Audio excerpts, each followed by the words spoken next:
여러분, 어제 잠은 좀 주무셨나요? 자고 일어났더니 내 계좌의 은수익률이 녹아내리는 걸 보고 심장이 덜컥 내려앉으신 분들 많으실 겁니다. 은 가격이 온스당 80달러라는 꿈의 숫자를 터치하자마자 마치 누군가 전원 스위치를 확 내려버린 것처럼 수직 낙하했습니다.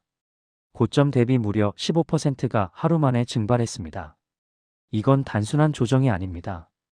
폭락 그 자체죠. 그런데 말입니다. 제가 오늘 여러분께 드리고 싶은 말씀은 따로 있습니다.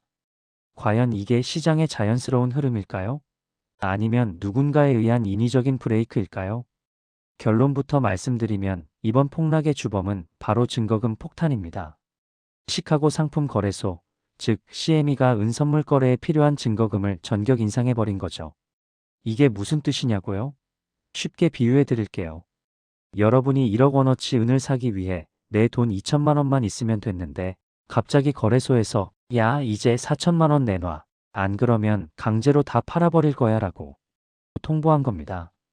돈을 급하게 구할 수 없는 투자자들은 어떻게 할까요? 울며 겨자 먹기로 은을 시장에 던질 수밖에 없습니다. 매도가 매도를 부르는 청산의 도미노가 시작된 겁니다. 은값이 너무 가파르게 오르니까 거래소가 인위적으로 찬물을 끼얹은 셈이죠. 하지만 여기서 우리가 주목해야 할 점은 정부와 거래소의 개입이 이번이 처음이 아니라는 겁니다. 우리나라 최근 환율이 급등할 때 정부가 개입했던 것 기억하시나요? 이번 은값 폭락도 마찬가지입니다. 시스템이 붕괴될 정도로 과열되는 걸 막기 위해 당국이 사전 관리에 들어간 것이죠. 왜 하필 지금일까요? 왜 은이 80달러를 찍었을 때 이런 일이 벌어졌을까요? 여기에는 아주 흥미로운 시장의 이야기가 있습니다.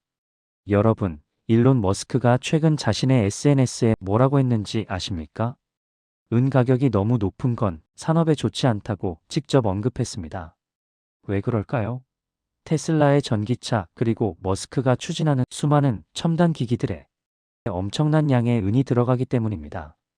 은값이 오르면 오를수록 머스크의 비용은 기하급수적으로 늘어납니다. 태양광 패널은 또 어떻고요?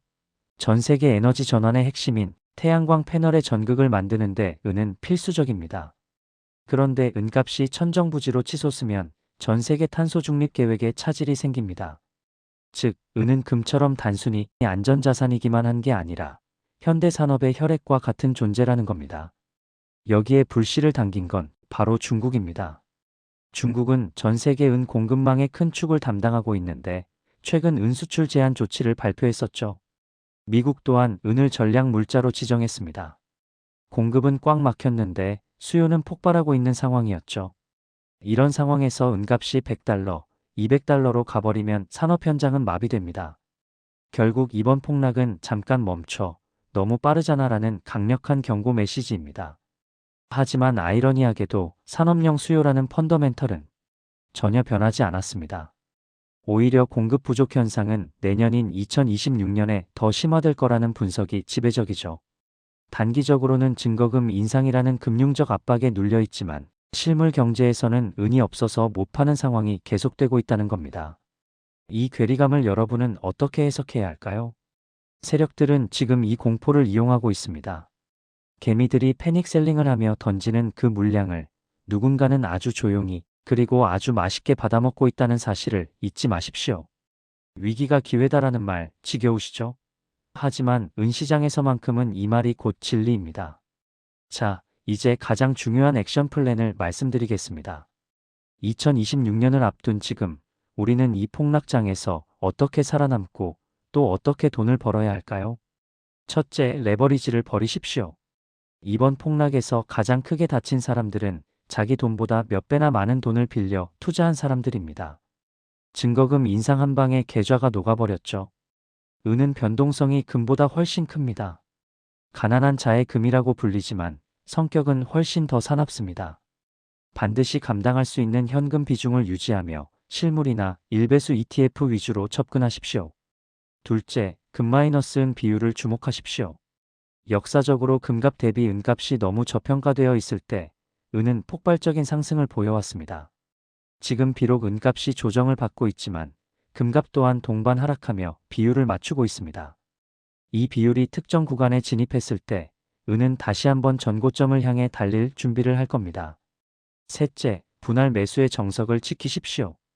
71달러가 바닥이라고 확신하지 마십시오. 시장은 언제든 우리를 한 번 더 공포로 몰아넣을 수 있습니다. 하지만 60달러 중반대까지 내려온다면 그건 2026년 최고의 선물이 될 가능성이 높습니다. 마지막으로 여러분께 묻고 싶습니다. 어제의 폭락을 보고 다행이다. 안 사길 잘했다라고 생각하셨나요? 아니면 저기서 더 떨어지면 내 기회가 오겠구나 라고 생각하셨나요? 부자는 전자의 공포가 아니라 후자의 기회에서 탄생합니다. 은 가격은 만성적인 공급 부족이라는 질병을 앓고 있습니다. 이번 폭락은 그 통증이 잠시 가라앉은 것일 뿐 근본적인 치유가 된 게 아닙니다. 2026년 공급 부족의 대폭발이 일어날 때 웃는 사람은 바로 지금 이 공포를 견뎌낸 여러분이 될 것입니다. 오늘 영상이 여러분의 계좌를 지키고 나아가 부를 키우는 데 도움이 되셨다면 구독과 좋아요, 알림 설정까지 부탁드립니다. 여러분의 성공 투자를 2026년에도 제가 끝까지 함께하겠습니다. 감사합니다.